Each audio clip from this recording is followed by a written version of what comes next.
Good afternoon, everyone. I'd like to welcome you to our Veterans Day ceremony. I'd start off by saying that I'm extremely proud to be the Veterans Advocate here at WVU, especially since we found out this week that West Virginia University at Parkersburg is ranked number 8 in the nation for military-friendly schools.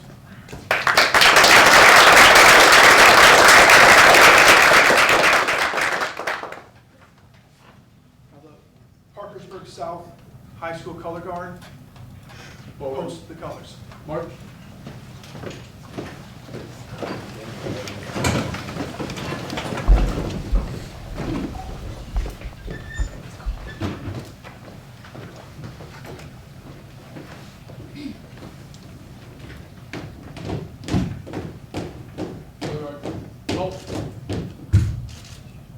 Right.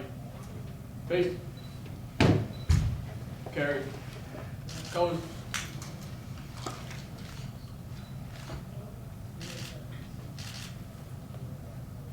Close.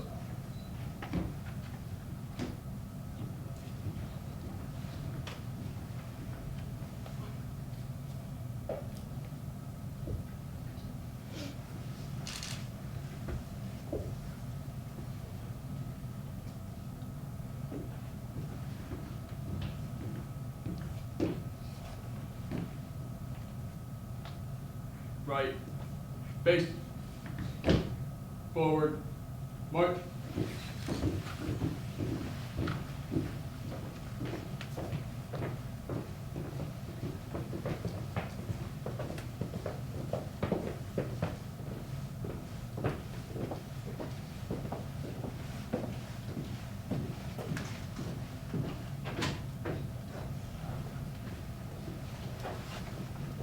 Please remain standing while Miss Amanda Stevens leads us in the national anthem.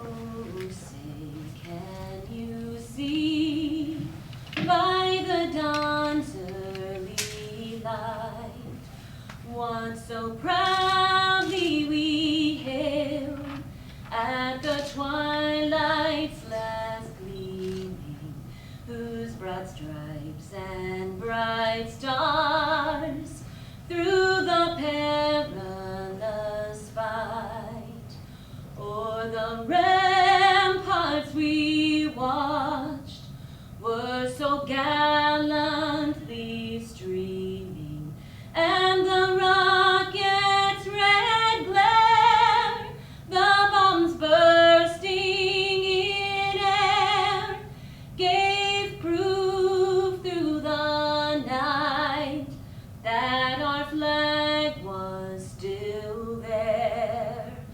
Oh, say does that star-spangled banner yet wave o'er the land of the free and the home of the brave?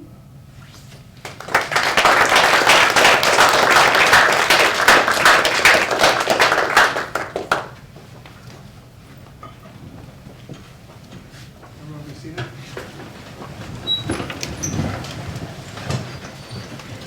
Thank you, Amanda. Thank you, Parkersburg South Color Guard. Now, with opening remarks, I'd like to introduce our Vice President of Facilities, Chief of Staff to the President, and brother-in-arms, Brady Whitney.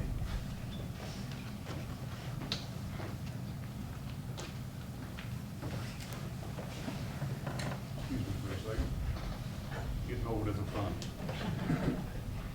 Good afternoon, everyone. I send you greetings on behalf of President Gilmer, who cannot be with us today. He's on his way to D.C. as we speak. Dr. Gilmer would like for you all to know that he is sorry that he could not be here personally, but is grateful to our veterans for their service and the sacrifices they have made, and is honored to have all of you a part of our campus family. Today, I begin the ceremony by thanking all of our veterans that are here with us.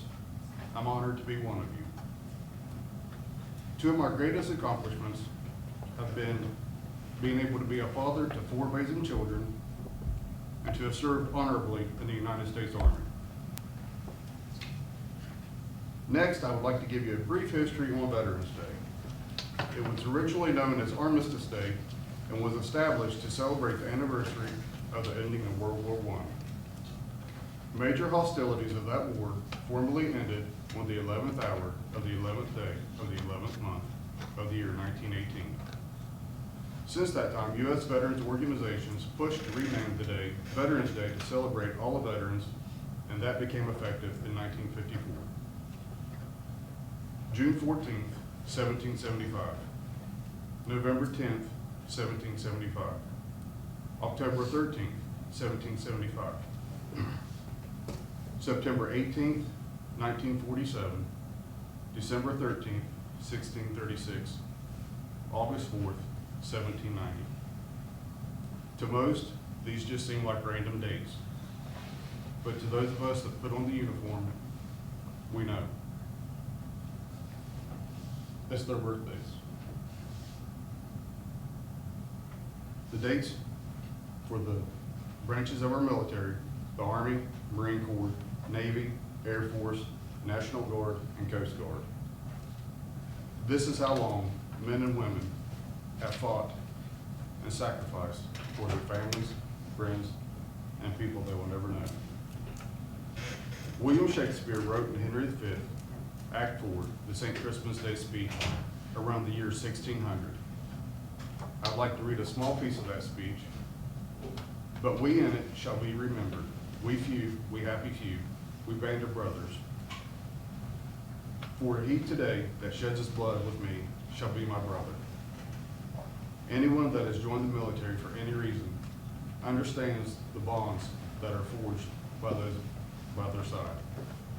And these words cannot be truer today. During the Revolutionary War, the Continental Congress established oaths for the enlisted men of the Continental Army and became effective on June 14, 1775. In the years 1776 and 1789, the oath was modified by Congress. In 1960, the 1789 enlistment oath was changed once again and became effective in 1962, and that oath is still used today.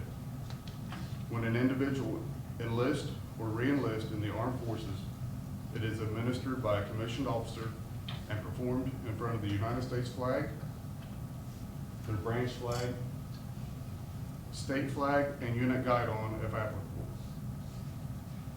While I'm not an officer and was not an officer, I would like to read that oath today. For you veterans, if you'd like to go along, I'm more than welcome. I, Brady Whipke, do solemnly swear that I will support and defend the Constitution of the United States against all enemies, foreign and domestic. I will bear true faith and allegiance to the same, and that I will obey the orders of the President of the United States and the orders of the officers appointed over me, according to the regulations of the Uniform Code of Military Justice. So help me God. I want to thank all of those that have served, that have family that have served, or currently serving. For every strong military person, there is an even stronger family somewhere back home to support them. The things that they do, they cannot do without you. Thank you all for serving. You are truly heroes. Thank you.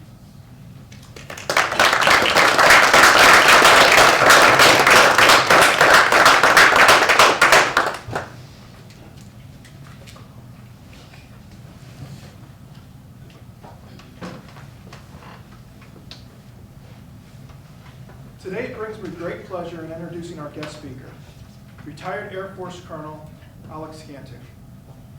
Colonel Cantu is a retired, highly decorated career Air Force officer. Colonel Cantu joined the U.S. Air Force as a second lieutenant in 1988, and he has served in a variety of positions, including intercontinental ballistic missile launch officer, space surveillance crew commander, Program Manager, Air Force Senior Reserve Officer Training Corps Detachment Commander, and an Air War College instructor. He also worked in a variety of staff positions within the Air Force, to include setting nuclear weapons policy and procedure for the U.S. Air Force, managing the day-to-day operations of computer networks at U.S. Strategic Command, and he additionally spent a year in Afghanistan helping the Afghan Air Force build their Air Force Academy. He retired as a lieutenant colonel in September of 2015 after spending 26 years on active duty. Lieutenant Colonel Cantu has been a senior instructor at the Air Force Junior ROTC program at Parkersburg South High School since 2015. Please join me in welcoming retired Air Force Lieutenant Colonel and senior Air Force ROTC instructor at Parkersburg South High School, Colonel Augustine.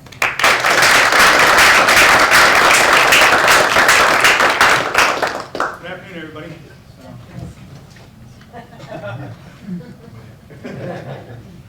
Thank you, Mr. Sherlock, for that introduction. Thank you for everyone for inviting me here today. When Mr. Sherlock asked me to be the guest speaker, his request was for me to tell you what Veterans Day means to me. That was easy to ask but hard to deliver on because I've got a slightly different perspective on today. Being honored for doing a job I volunteered and got paid for just has never sat entirely right with me. It seemed I was being thanked for just doing my job. But years ago I realized that the holiday wasn't and never will be about me. So the Veterans Administration says that there are only about 22 million veterans across the country, out of a population of 330 million people in the United States. So that's about 6.5% of the population that has worn the uniform.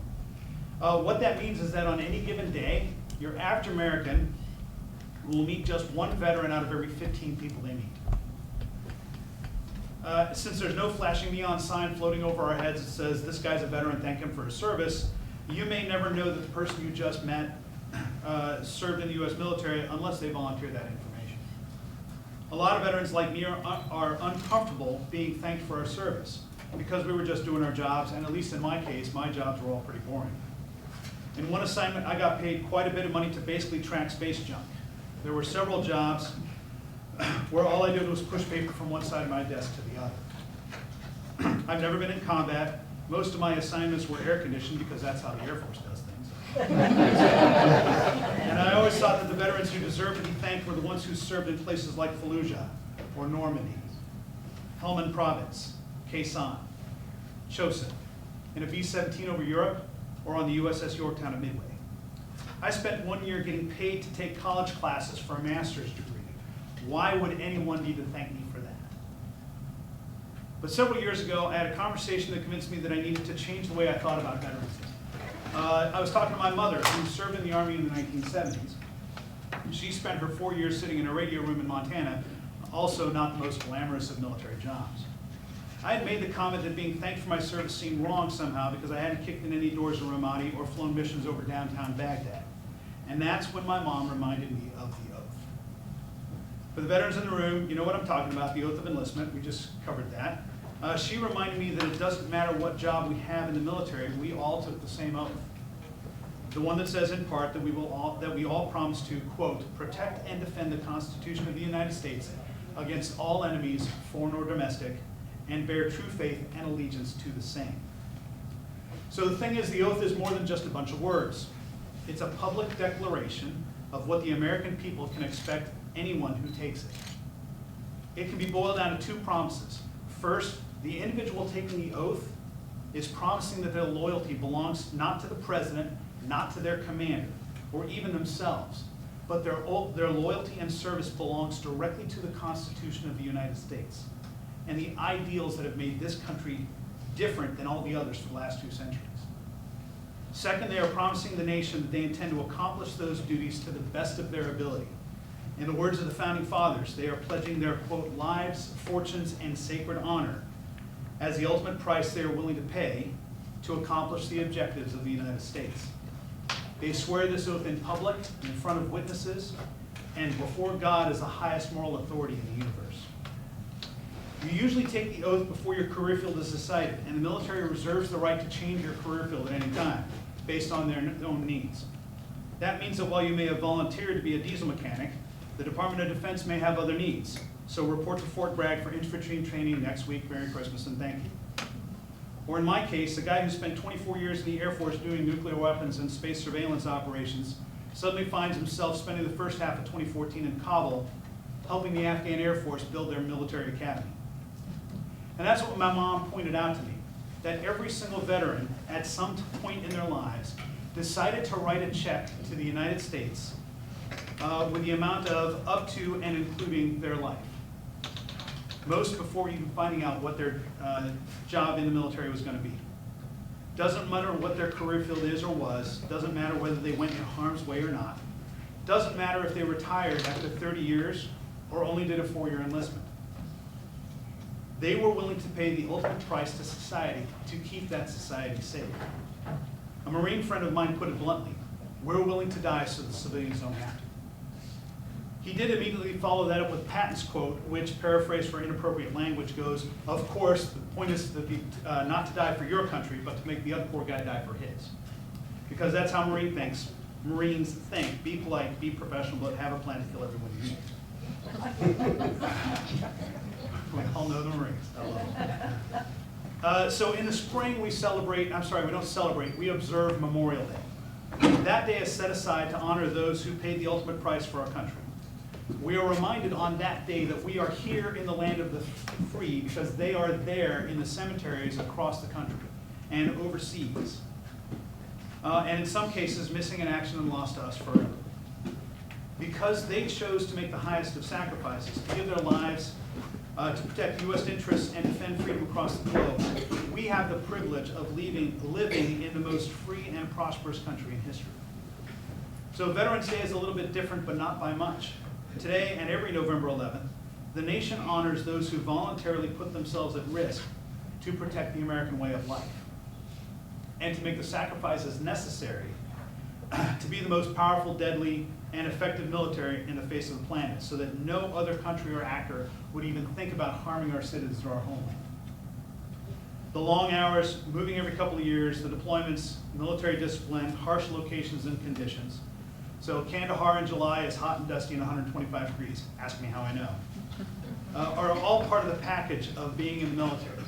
And Veterans Day is a way to recognize that those sacrifices are noticed and appreciated. And that is what Veterans Day means to me now.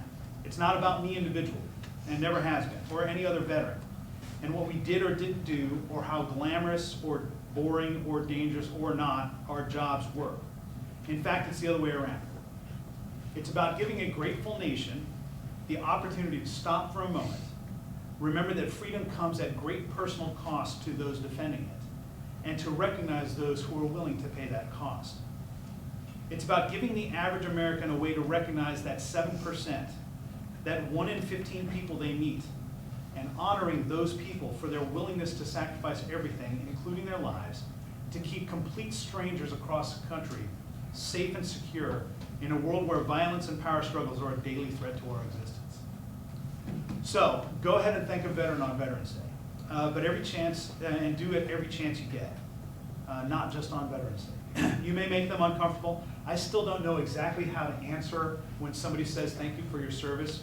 I kind of settle on, it was an honor to serve this great nation of ours. But do it anyway. In a world where it seems the most common perspective is it's all about me, the idea that a complete stranger would be willing to die for your rights, that people can be so selfless as to sacrifice everything to ensure our nation does not perish from this earth, that's worth encouraging and being grateful for. So, ladies and gentlemen, once again, thank you for being your guest speaker today. Mr. Sherlock, thank you for inviting me, and have a great Veterans Day.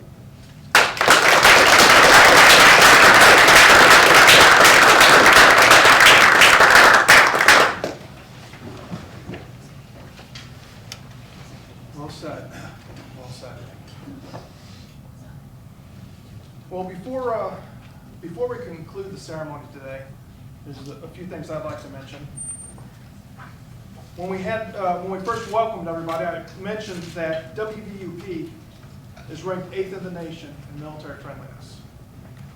We do more than just say that, but we take providing service to veterans seriously. And this week is our Troops Week, where every day this week we try to do a different event to honor those veterans. Sometimes it's informative, sometimes it's just social and for fun. For instance, tomorrow we're having Branch Pride Day, and we're encouraging all of our military members and people in the military community, if their sons or daughters served, or their moms or fathers, to wear something showing that you're proud of that military service. Wednesday at noon, we're having the National Guard bring out a rock wall for everybody to climb. But we're also having a presentation at 10 o'clock in this theater about soul injuries and how veterans deal with PTSD and other trauma. Thursday night at 6 in the student lounge, we're showing a movie about another service member who won the Medal of Honor in World War II. And in addition to showing the movie for free, we're also having one of our distinguished professors give a speech before the movie about the real life person that won that Medal of Honor and how it coincides and is different than the Hollywood version. And then Friday, just for fun, we're having a pool tournament. And that's all the stuff that we do. And this week, as I was talking to my daughters about Veterans Day, I tried to come up with how to explain it to a bunch of teenage girls. And of course, it's you all are a little bit older and more educated than my teenage daughters, but I'll tell you what I told them. We all watch movies, and we'll see a movie where a rich person goes in to see something, and he goes to the counter and he says, "I want that, and I don't care what it costs." Are you sure? Doesn't matter what it costs, I've got to have that. Well, that's veterans. They walked into that office, and they took an oath, and they said, "I want that freedom. I want it for myself. I want it for my family. I want it for every single American today and from here to come. And I don't care how much it costs." You don't have to tell me if it's going to cost me 4 years or if it's going to cost me my life. Whatever it is, I want freedom.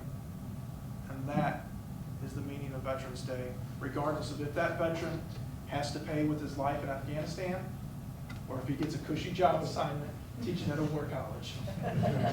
They walked into that office and said, "I want it regardless of the cost." That concludes our ceremony, and I offer everybody to enjoy some cake out in the hall with us. Thank you.